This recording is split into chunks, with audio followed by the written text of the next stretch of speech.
our lives to be filled with joy and pleasure and to look forward to each day.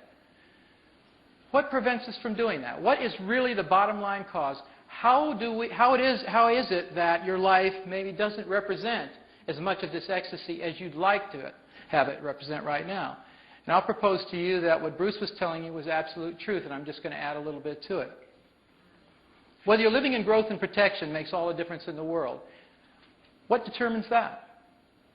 Well, I can messages as a child versus I can't messages are one of the big ways that that determination happens. If you receive more positive input from your environment, generally your parents, for instance, and you were told that you were lovable, you were told that you could accomplish anything, you were told you were good enough, you were told that you were wonderful, then you're probably having a life that reflects that more now than anybody could imagine, versus if you were told more I can't messages. You're not good enough, you'll never amount to anything, you're not smart enough, all those things that many of us heard.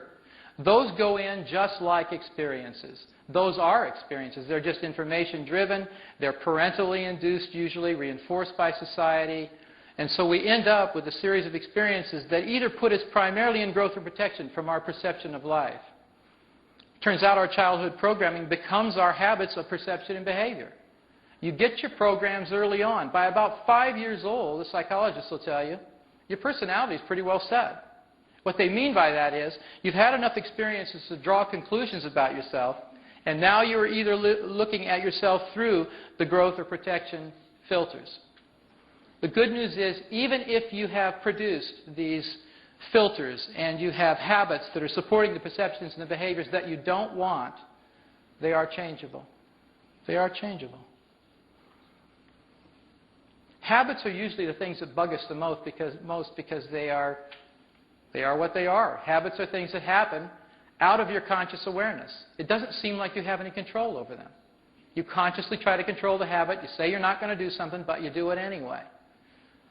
So I want to explain to you how the cycle of habituation occurs, why it occurs, and then ultimately how you can break that cycle.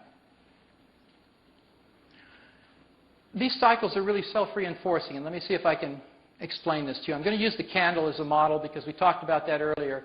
If you're 2 years old and you're having your first encounter with fire, and it happens to be connected to a candle, and you crawl over to this fire, and it's a very interesting thing. You've not formed any opinions about candles or fire yet because you've never touched anything that was hot, and now you do for the first time. All of a sudden you've got an experience. The experience is hurt, ouch. That shapes the perception. The candle's no longer a general thing. Now it's a thing that could create pain. You have a perception of the candle. The perception creates a belief that candles are dangerous, or at least fire is dangerous. You've got it connected to the candle, but the main thing is the fire. That perception then shapes your experience of this candle. The experience reinforces the beliefs. What happens is, the next time you see a candle, instead of crawling over to it and sticking your hand in the candle, your perception of the candle as a possible source of pain keeps you from doing that. The fact that you're not going to go over there and stick your hand in that candle again, you'll never again have the same nebulous sort of perception. You're going to have a very specific perception of candles, and you're going to watch out for it. Now, whether as a child you learned about hot from sticking your hand in the fire and you got burned that way, or as you get older you have more complex experiences, you get burned in other ways. You get burned in relationships, as they say. That's a very complex form of burn, but it's a burn nevertheless. And it usually leaves a mark so that next time when you look at that situation, whether it's a relationship or whatever it was where you got hurt, you're going to move away from that. You're going to move into protection. And it's a self-reinforcing cycle. So some of the good cycles, like learning that fire is hot and to keep your hand out of it, is wonderful. You don't want to interrupt those cycles. But what about the cycles of self-deprecation? What about the cycles that say you're not good enough? What about the cycles that aren't very generative, that you'd like to get rid of? Then it would be important to be able to break the cycles.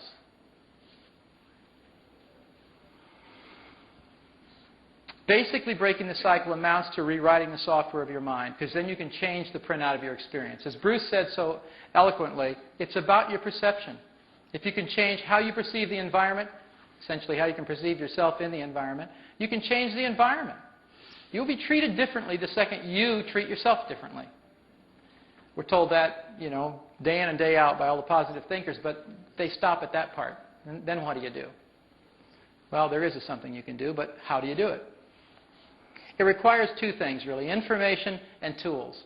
I'm going to give you a little bit more information, and then we'll get to the tool part.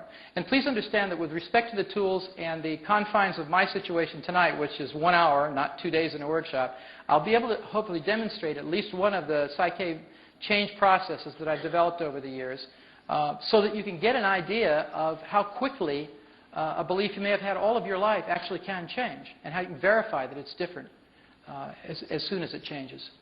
So we'll be doing both things. Now, one of the key pieces of information you need to be aware of that makes all the difference in the world is that you don't have one mind, you have two. I mean, haven't you ever tried to change your mind only to find out your mind has a mind of its own? Bet you have. And I'll bet you relate to some of these things down here, the ways in which people try to do that. If you've ever promised yourself you'd get in shape, but then you didn't. Ever made a New Year's resolution you didn't keep? Ever tried to quit smoking? Try to stop procrastinating. That's a favorite one. You swore you'd never get involved with another relationship, but you do. And the list goes on, and you can fill in your favorite personal one down there about what you've tried to change. And you said you wanted to change it, so there's a conscious intention, a commitment. You're a bright, energetic, committed person, but somehow it just doesn't come off. It doesn't happen, even with your intention focused in that direction. Let me give you a little rundown on how different those two minds are, because this is very important in understanding the nature of how change can take place very quickly and why it's been so difficult with the tools we've been given for the past 35 years, which are mostly positive thinking, affirmations, willpower, that sort of thing. I don't know about you, I tried them all. You know, they worked maybe 20% of the time, very frustrating, but it was the best we had at the time, so people kept doing it. Just say your affirmations. Just do that meditation. Just do it over and over and over again. The problem was, it turns out, we were mostly talking to the wrong part of the mind that's in charge of habits, in charge of the change. Look, conscious mind's volitional. It sets goals, judges results, and it likes to try new things. That's the one that says, hey, there's something good happening. Let's go out and do it. Let's go into an environment we've never been in. Let's ride the killer roller coaster. Let's do a bungee jump, you know. It's the one that would say, hey, that's a great idea. But your subconscious mind isn't like that at all. Subconscious mind says, it's busy monitoring the operations of your body, basic things like motor functions, heart rate, digestion, and it prefers the familiar. It's the part of you that likes to play it safe. It wants to know what's going to happen in the next moment. It doesn't want something new to contend with. Its basic job is to keep you alive and safe. So why would it want to bungee jump or get on a roller coaster? It's not interested in that. So remember, volitional and habitual. Two different components of you completely. The conscious mind thinks abstractly. It's conceptually based. The subconscious mind thinks literally. It sees the world through your five senses. Bruce mentioned the five senses. You're going to see, hear, feel, taste, and smell. That's the only way the subconscious mind can know reality. The conscious mind is the one that reads all those self-help books. It's the one that says, yeah, aren't we inspired? Let's go for it. It's got all of that energy about what you're going to do. It thinks up all those really great ideas. But without communicating the ideas to the subconscious mind adequately, you usually don't go anywhere. You get very excited. You ever been to motivational speeches? I mean, just plain flat motivational speeches. I mean, when I was in the corporate world, boy, we just did a lot of those. And I'd go into those things, and they'd just whip you into a frenzy. I was clapping and stomping and yelling and screaming, and I was so happy. And then as soon as that motivational speaker left, so did the motivation. If you didn't get him or her to come back, which is the point of it, of course, if you come back and get that fixed, you get cranked up again. But there's a better way to do that. There's a better way to get to that place and to stay there, and it has nothing to do with motivation, actually. The conscious mind is responsible for short-term memory, the subconscious mind for long-term memory. Now, the short-term memory has a little trick to it. I don't know if you know this, but it's an interesting fact. The average length of short-term memory in human beings is about 20 seconds long, short-term memory. Now, I thought that was really interesting because do you know how long it takes to look a phone number up in a phone book, take the coins out of your purse or pocket, and get them into a machine and dial that? 25 seconds. God's little trick. Yeah. So you can't quite pull that off in short-term memory. The subconscious mind is a very important aspect of this change process that I'm going to be sharing with you because it is responsible for long-term memory. A critical element. If you get up in the morning and you've forgotten basic things that you learned when you were a child, like say walking, things like that, driving as an adult, you'd have to relearn everything every morning when you got up. So you don't have to do that, and you can thank your subconscious mind because it remembers all of those things. It's taken all of that conscious